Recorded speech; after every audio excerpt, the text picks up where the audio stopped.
Most people don't skip hard work. They replace it. They swap it for something that looks similar, feels productive, and never asks them to struggle. And gyms are designed to make this easy. Walk into any commercial gym, and you'll find rows of machines that promise strength training, muscle growth, and gym progress without the parts that actually build you. No balance required. No bracing. No coordination. Just sit down, push, and pretend you're working. This isn't about hating gym machines. Machines have real value when used with intent. But too many lifters use them to dodge the hardest, most uncomfortable parts of training. The parts that actually change your body. They load up the leg press and skip depth. They crank out cable crunches and call it core strength. They coast on the elliptical and wonder why nothing adapts. It's not laziness in the traditional sense. It's avoidance dressed up as effort. This video breaks down 14 gym machines people use to avoid real work.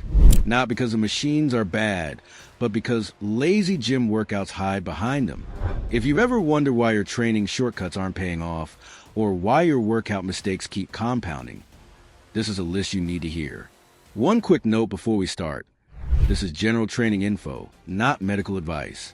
Now let's talk about what you're really doing when you step under that Smith machine bar. Number 1, Smith machine squat. Stability replaces skill. You've seen this person. They load the Smith machine with plates, step under the bar, and start squatting with their feet 2 feet in front of their body. Hips slide under bar. Depth is questionable, and every rep looks more like a controlled fall than an actual squat. But the weight is heavy, so it must be working, right? The Smith machine removes the hardest part of squatting, real-time balance. In a free squat, your body constantly adjusts. Foot pressure shifts. Your trunk angle responds to the load. Your core braces to keep you from folding. The Smith erases all of that. The bar moves on rails, and your nervous system gets to take a nap. What looks like strength training becomes a guided leg press with extra steps. That said, the Smith machine isn't useless. If you deliberately choose your stance, control your tempo, and use it for target hypertrophy work, it can be a solid tool. The problem is when lifters use it to skip the skill of squatting while pretending they're still squatting. The fixed bar path might feel safer, but safe doesn't mean effective. If your reps turn into hip slides and rail leans, the machine isn't helping you. It's hiding your weaknesses and calling it progress. Number 2, leg press, short range, ego load, weight without responsibility. The leg press is a beautiful ego machine. You can stack 8 plates per side, grind out a set of 10, and walk away feeling like a monster. Except those 10 reps had 6 inches of range. Your pelvis lifted off the pad on every one. And you locked out at the top long enough to check your phone between reps. That's not leg training. That's moving a sled and hoping it counts. What the leg press removes is responsibility. There's no balance requirement, no trunk to stabilize, and no reason to go deep if you don't want to. So most people don't. They avoid the hardest positions, the deep knee flexion, the lengthened quads, the honest bottom where your legs actually have to work, and they substitute weight for depth. It feels like gym progress because the numbers are big, but the stimulus is small. Here's the thing. The leg press is a great tool for a high output quad and glute work when you actually use it correctly. Full range, controlled tempo, no bouncing, no but lift. If you pick a depth and own it every rep, the leg press becomes brutal. But if you treat it like a rest station between lockouts, you're just practicing workout mistakes with heavy weight. Depth is the product. The plates are just decoration. Number 3, assisted pull-up machine, strength without ownership. The assisted pull-up machine lives in every commercial gym, and it's almost always being used the same way. Someone kneels on the pad, grabs the handles, and cranks out reps with their body swinging, knees drifting, and chin barely clearing the bar. They finish the set, step off, and feel like they trained their back. But they never once controlled their own body weight as a single unit. Pull-ups are a skill. They demand body tension, scapular control, and the ability to hang with intent. The assisted machine strips all of that away. The pad stabilizes your lower body. The counterweight does most of the work at the bottom, exactly where you're weakest. And you get to call it pulling strength while avoiding the part that actually builds it. The machine has a place. If you treat it as a progression tool, using strict form, full range of motion, and gradually reducing assistance, it can teach you the pull-up pattern. But most people never wean off. They stay at the same assistance level for months, bouncing through reps and wondering why they still can't do a real pull-up. The fix isn't more reps on the machine. It's learning to own your body in space. If you can't control the bottom, you don't own the rep. And if you never own the rep, you're not building strength. You're renting it. Number 4, seated up crunch machine, core training without bracing. Sit down, grab the handles, and crunch. That's what the machine promises. And that's exactly why it fails most people. They sit, they crunch, and they think they're training their core. But the core's actual job, stabilizing your spine, transferring force, resisting unwanted movement, never enters the equation. Instead, it becomes a spine flexion machine powered by momentum and hip flexors. Watch anyone using this thing at high intensity. They're jerking the handles, rounding their back hard, and relaxing completely at the top before slamming into the next rep. The abs might burn, but that burn isn't strength. It's just tissue fatigue from sloppy repetition. The machine removes everything that makes core training functional. Bracing under load, breathing with control, resisting extension and rotation. What you're left with is gym progress that doesn't carry over anything. The crunch machine can work if you slow it down, exhale fully, and actually use your abs to curl your ribs toward your pelvis without yanking. But most people don't want that. They want stack numbers. And here's the uncomfortable truth. Many lifters have visible abs but can't brace under a heavy squat. That's not a machine problem. That's a training priority problem. If your core work never teaches you to stabilize, you're just doing crunches for decoration. Number 5, pec deck fly, chest isolation without tension control. The pec deck is supposed to isolate your chest, and it can if you use it correctly, but most people don't. They load it up, shorten the range to avoid the stretch position, and start hugging the air with fast, bouncy reps. Their shoulders roll forward, their elbows collapse, and the chest, the muscle they came to train, barely has to work because the machine is doing everything else. What the pec deck removes is tension control. On a dumbbell fly, you have to own the weight through the entire range. You control the stretch. You control the squeeze. You decide how fast or slow the rep moves. On the machine, the path is fixed, the resistance is guided, and it's easy to let momentum take over. People avoid the lengthened position because that's where the chest actually has to fire. So they cut the range and wonder why their pecs never grow. Here's the fix. Set your shoulder blades back and down before you start. Move the arms, not the shoulders. Use a full range of motion, including the stretch, and control every inch. Done right, the pec deck is a solid chest finisher. Done wrong, it's just a shoulder-forward shrug machine with extra steps. Most chest activation problems aren't genetic. They're positional. If your shoulders are doing the work, your pecs are just along for the ride. Number 6, machine shoulder press. Shoulder work without full body stability. The machine shoulder press feels safe. You sit down, grab the handles, and push. No balance required. No bracing. No need to stack your rib cage over your pelvis or control the bar path. And that's exactly why so many people use it to avoid the real demands of overhead pressing. Standing overhead work forces your entire body to participate. Your core braces, your glutes fire. Your shoulder blades have to move correctly to let your arms go overhead without impingement. The machine removes all of that.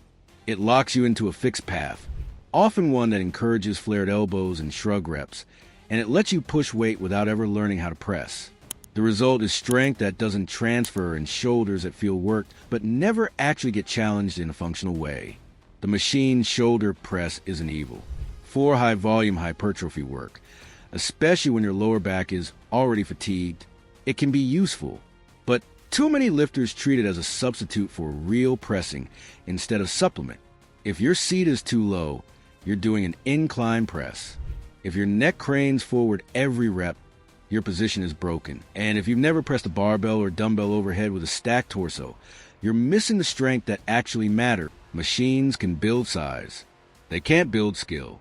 And overhead pressing is a skill. Number 7, seated leg curl, hamstrings without hinge strength.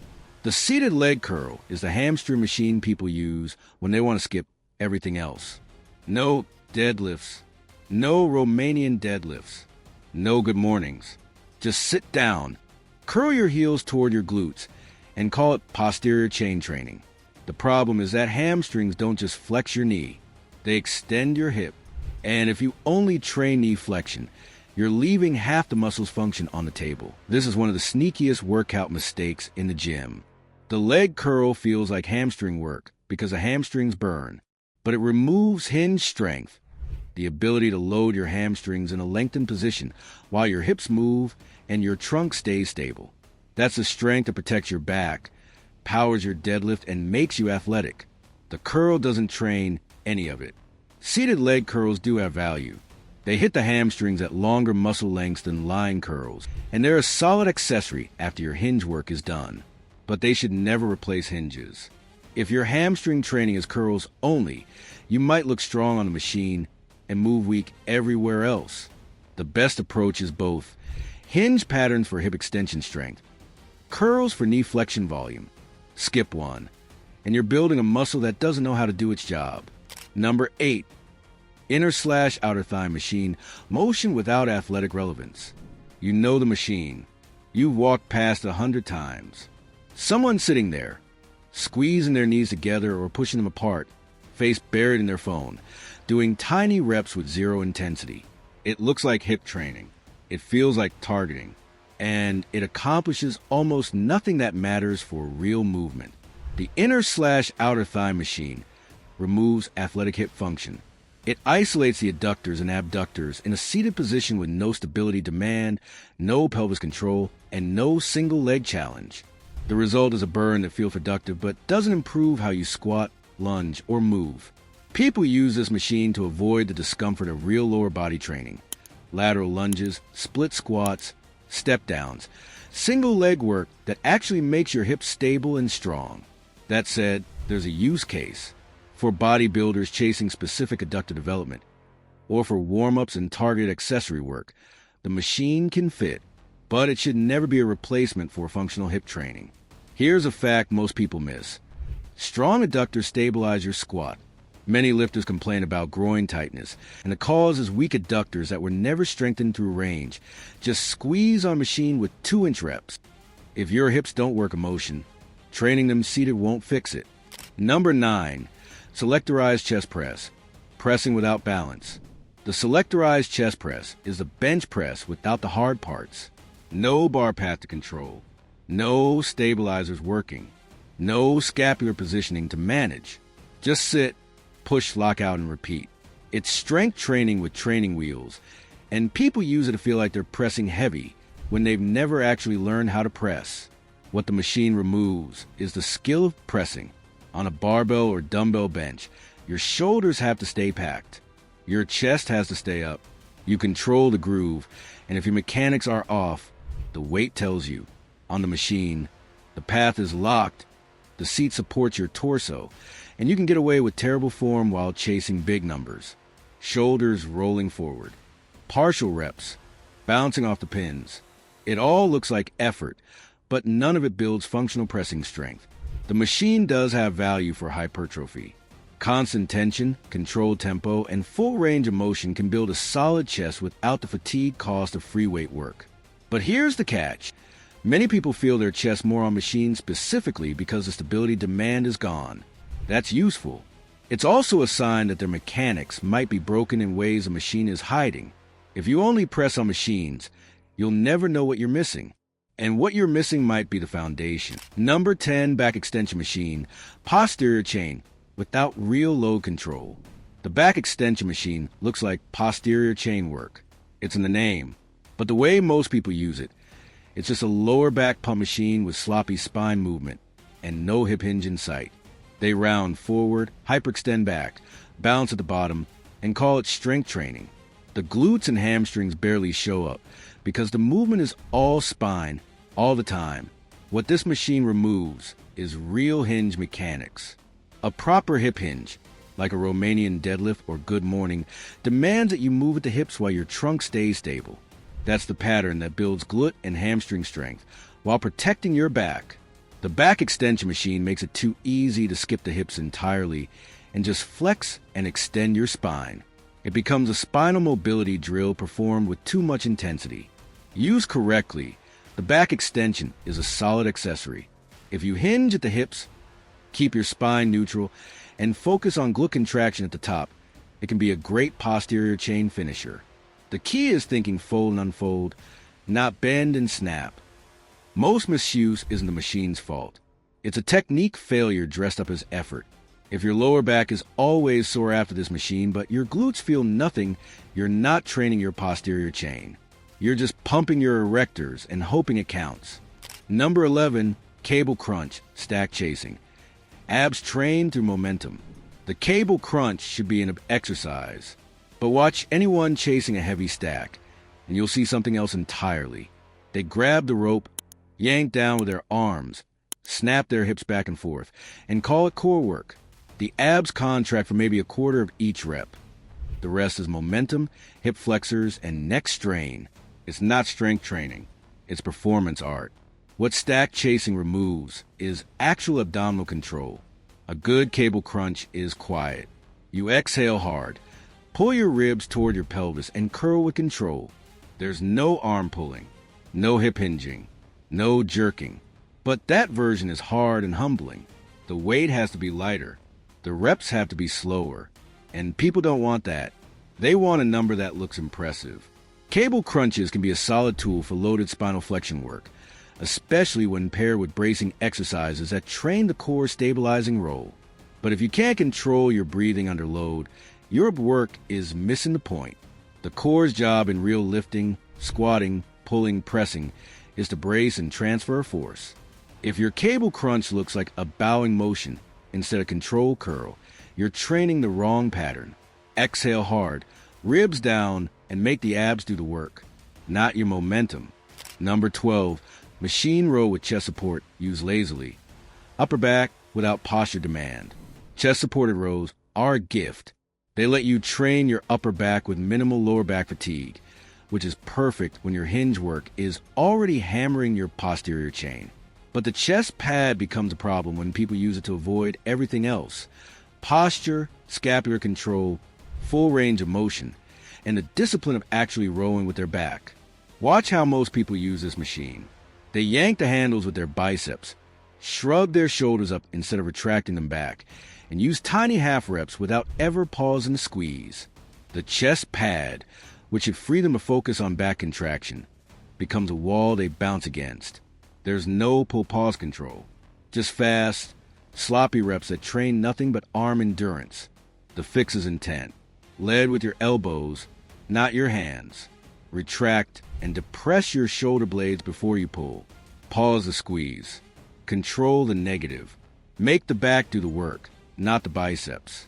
Done this way, chest-supported rows are brutally effective. They isolate the upper back, eliminate momentum, and build thickness you can actually see. But most lifters avoid strictness more than they avoid the machine. If you're rowing and your lats never burn, you're not rowing. You're just moving handles and hoping muscle growth shows up by accident. Number 13, plate-loaded hack squat, shallow reps. Leg work without depth or control. The hack squat is a leg-building machine. Deep hack squats with controlled tempo and consistent range are some of the best quad work you can do. But most people don't use them that way. They load the machine with plates, drop 6 inches, and grind out shallow reps that look impressive and accomplish almost nothing. Shallow reps avoid the hardest part, the bottom of a hack squat, where your knees are deeply flexed and your quads are stretched under load, is where the growth happens. That's the position that challenges the muscle. That's the position people skip. They bounce out of the hole, lock out at the top, rest for a few seconds, and repeat. It's leg work without depth, and depth is the point. Here's the truth about hack squats. The quad growth magic comes from consistent deep reps and long sets, not from maximal plates. If you want a machine to work, pick a range you can own and stay there. No cutting reps short. No locking out to rest. No bouncing at the bottom. control the descent, pause in the hole, and drive through the quads. That's the workout that builds legs. Shallow reps on heavy weight is just gym theater. You might feel strong loading plates, but your quads know the difference. Depth is the product.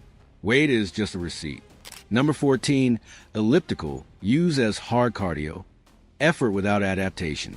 The elliptical is a cardio machine of choice for people who want to say they did cardio without actually doing anything hard. They step on, pick a resistance they've used 100 times before, and glide at the same pace for 30 minutes while scrolling their phone. Their heart rate barely rises. Their breathing never changes.